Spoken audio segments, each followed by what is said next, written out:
Set पे आ जाते हैं, अगले सेट पे आ जाते हैं। अब इसमें जो टेबल बनाएंगे वो कुछ ऐसी होगी जिसमें एक बार लिखोगे, let me just right it, एक बार लिखोगे बुक शेल्फ, एक बार लिखोगे बुक का नाम और एक बार लिखोगे बुक का ऑथर।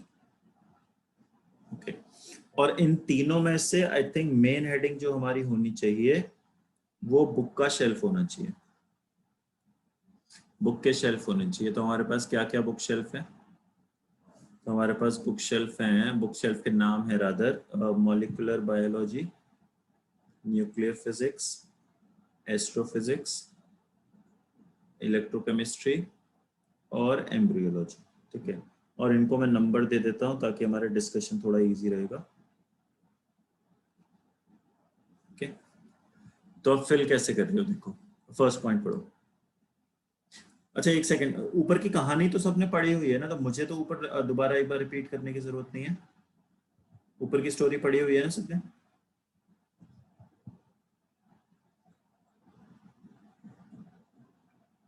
ऊपर की स्टोरी पढ़ी हुई है ना सबने? ठीक है, तो मुझे पहली कंडीशन का मतलब बताना। The book on molecular biology was placed in the shelf meant for astrophysics. बताओ इसका क्या मतलब हुआ कि जो मॉलिक्यूलर बायोलॉजी की बुक नेम है वो कौन सी शेल्फ में जाएगी? नंबर के साथ बोलना।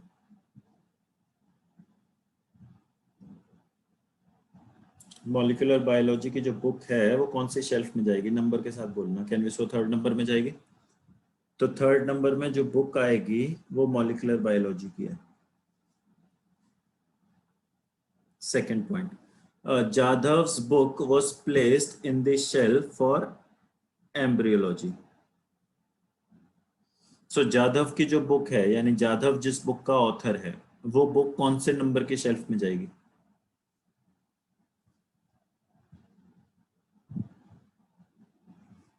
वो फिफ्थ में जाएगी, है ना? तो फिफ्थ शेल्फ में जो बुक है उसके ऑथर का नाम जाधव है। Okay, third point, Srivastava authored the book on molecular biology. बताओ श्रीवास्तव का नाम कौन से नंबर के सामने लिखोगे? श्रीवास्तव का नाम कौन से नंबर के सामने लिखोगे? थर्ड के ना, थर्ड के सामने, थर्ड के सामने। ध्यान रखो बुक की बात हो रही है और बुक मतलब हम इसकी बात कर रहे हैं, तो श्रीवास्तव का नाम लिखा जाएगा थर्ड शेल्फ के सामने, क्योंकि श्रीवास्तव ने मॉलिक्यूलर बायोलॉजी की बुक लिखी है which is placed in the third shelf, तो इसलिए थर्ड शेल्फ के सामने श्रीवास्तव का नाम आएगा। Is it fine with everyone? Is it fine with everyone? चलो फोर्थ पॉइंट पे आते हैं। अब यहां ज्यादातर लोग गड़बड़ करते हैं। The book on one out of electrochemistry and embryology was put in the shelf of the other. One है, ध्यान रखना है यहाँ पर। तो यानी ये इंटरचेंज नहीं हो रहे हैं। कई लोग इस कंडीशन का मतलब इंटरचेंज लगा लेते हैं। कितने लोगों ने इंटरचेंज मतलब लगाया इस कंडीशन का? तो इस कंडीशन का मतलब एक्चुअली इंटरचेंज नहीं है। ये कह रहा है कि या तो इलेक्ट्रोकेमिस्ट्री के सामने एम्ब्रियोलॉजी की बुक आएगी या फिर एम्ब्रियोलॉजी के सामने इलेक्ट्रोकेमिस्ट्री की बुक आएगी। इन दोनों में से कोई एक एक्टिविटी होनी है, कोई एक।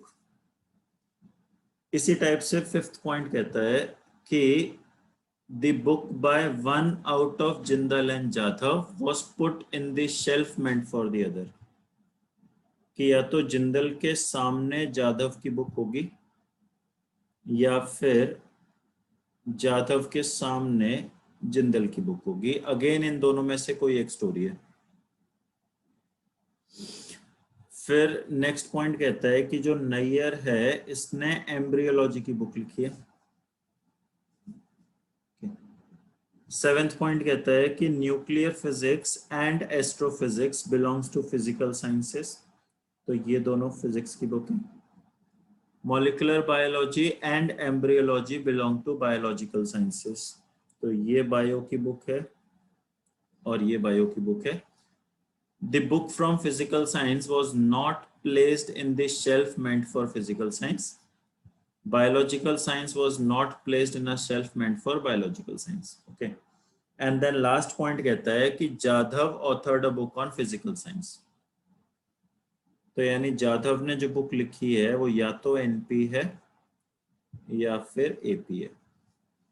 बताओ यहाँ तक कोई दिक्कत है किसी को? हैंड रेस कर लो एक बारी, बस इसके बाद 2 मिनट का सवाल बचे। हैंड रेस कर लो एक बारी, कोई इशू है यहाँ तो किसी को? नहीं? चलो ठीक है। तो अब जरा ध्यान से मेरी बात सुनना।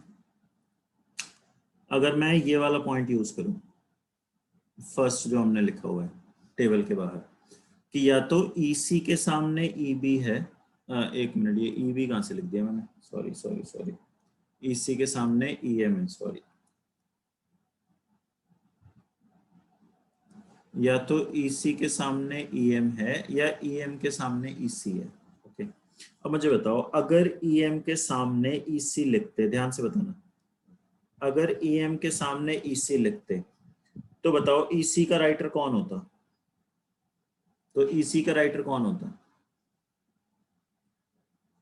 तो EC का राइटर ज्यादा हो जाता, तो EC का राइटर ज्यादा हो जाता।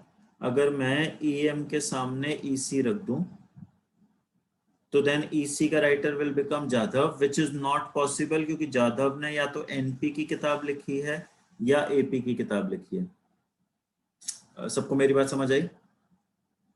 सबको मेरी बात समझ आई? जल्दी बताओ। तो इसका मतलब इन दोनों में से ये वाला पॉइंट पॉसिबल नहीं है, तो इसका मतलब ये वाला पॉइंट पॉसिबल होगा। दैट मीन्स हम लिखेंगे EC के सामने EM और हम लिखेंगे EM के सामने नैयर, क्योंकि EM जो बुक है वो ऑथर करी है नैयर। बताओ ये वाला पॉइंट क्लियर हुआ समझ सबको? Everybody come on. थोड़ा सा ट्रिकी है ये question, no doubt, but connection ठीक से बनाने हैं मुझे। थोड़ा सा ट्रिकी है नो डाउट, बट कनेक्शन ठीक से बनाने हैं। ये क्लियर है? चलो फिर से आ जाओ। अब ये वाली कंडीशन यूज करते हैं, उसके नीचे जो हमने लिखी हुई है, अब ये वाली कंडीशन यूज करते हैं। मुझे बताओ, अगर जिंदल के सामने जाधव रखते, अगर जिंदल के सामने जाधव रखते, फिर से देखो, अगर जिंदल के सामने जाधव रखते तो क्या इसको जिंदल होना चाहिए था? क्या EM को जिंदल होना चाहिए था? विच इज नॉट पॉसिबल, क्योंकि EM तो नैयर है। समझ आ रहा है कनेक्शन? समझ आ रहा है कनेक्शन? जल्दी बताओ, रिप्लाई करो प्लीज, रिप्लाई करो प्लीज। तो इसका मतलब ये तो पॉसिबल नहीं है, तो अगर ये पॉसिबल नहीं है तो फिर इसको पॉसिबल होना पड़ेगा। तो यानी मुझे जाधव के सामने जिंदल रखना है, और जाधव के सामने जिंदल तभी रख पाओगे जब NP को जाधव मानोगे और उसके सामने जिंदल आएगा। जब NP को जाधव मानोगे और उसके सामने जिंदल आएगा, so NP that means belongs to Jadhav. क्या ये बात पल्ले पड़ी हमारी? क्या ये बात पल्ले पड़ी? राइट? ये क्वेश्चन ध्यान रखना, मैं अभी सॉल्व तो करवा रहा हूँ, बट घर जाके एक बार जरूर दोबारा से ट्राई करना, ताकि हमें अपने आप से इसको अप्लाई करना आ सके। हाँ जी सृष्टि, क्या कह रहे हैं? सर एक बार लास्ट पॉइंट फिर से रिपीट कर दीजिए। अच्छा मुझे एक बात बताओ कि जिंदल के सामने जाधव मैंने एलिमिनेट किया, वो क्लियर है? नो सर, वहीं से मतलब। अच्छा वो भी क्लियर नहीं। अच्छा मुझे एक चीज बताओ, अगर मैंने जाधव को यहाँ पर रखा है 5th नंबर की शेल्फ में, दिख रहा है? Yes sir. तो उसके हिसाब से फिर this should have been Jindal, EM का यस। नाम should have been with Jindal, yes sir. But EM का नाम can not be with Jindal because EM का नाम is with Nayyar. Oh okay sir. तो इसका मतलब इस कंडीशन का फर्स्ट पार्ट अगर ट्रू नहीं है तो सेकंड पार्ट तो कंफर्म ट्रू होगा, क्योंकि दोनों में से कोई एक चीज तो पक्का हो रही थी। Yes sir. राइट? अब जाधव बिकॉज NP या AP है, तो या तो 2 के सामने जिंदल लिख सकते हो या 3 के सामने जिंदल लिख सकते हो, यस सर। पर 3 के सामने तो ऑलरेडी श्रीवास्तव ने जगह घेर रखी है, तो ठीक है सिर्फ सर। 2 के सामने जिंदल आ सकता है। Okay sir. और 2 के सामने अगर जिंदल आएगा तो इसका मतलब NP should be associated with Jadhav. Yes sir. है ना, तो जादव की बुक का नाम एनपी हो जाएगा। Okay sir. क्लियर है? Yes sir. चलो गुड है। तो अब बस बच गया यहाँ पर कदम, तो यहाँ पर एपी का नाम आ जाएगा और यहाँ ईसी का नाम आ जाएगा। ओके, मैंने टेबल फिल करवा दी अपने एंड से, बट एक बार कोशिश करना जरा खुद से भी सॉल्व करने की, सो दैट हम ये नहीं कंडीशंस को दोबारा यूज कर पाए। थोड़ा सा ट्रिकी क्वेश्चन है, कनेक्शंस बहुत ही ज्यादा इसमें हाउ टू से इंपॉर्टेंट है कि किसका कनेक्शन किससे बनेगा। ठीक है, तो वो एक बार ये क्वेश्चन दोबारा सॉल्व करके देख लेंगे। ठीक है, थोड़ा सा समझ आया सबको ये? ठीक है, तो आंसर्स क्या है देखें हमारे, कि जिंदल की बुक कौन सी शेल्फ में है। तो जिंदल की बुक मुझे एनपी की शेल्फ में दिख रही है, तो फर्स्ट ऑप्शन आंसर हो जाएगा। अच्छा, एम्ब्रियोलॉजी की बुक कौन सी शेल्फ में है, तो एम्ब्रियोलॉजी की बुक मुझे ईसी के शेल्फ में दिख रही है, तो ईसी आंसर हो जाएगा। एमबी सेक्शन में कौन सी बुक है, तो एमबी सेक्शन में एपी की बुक है, और एपी किसका है, एपी कदम का है, सो कदम आंसर हो जाएगा।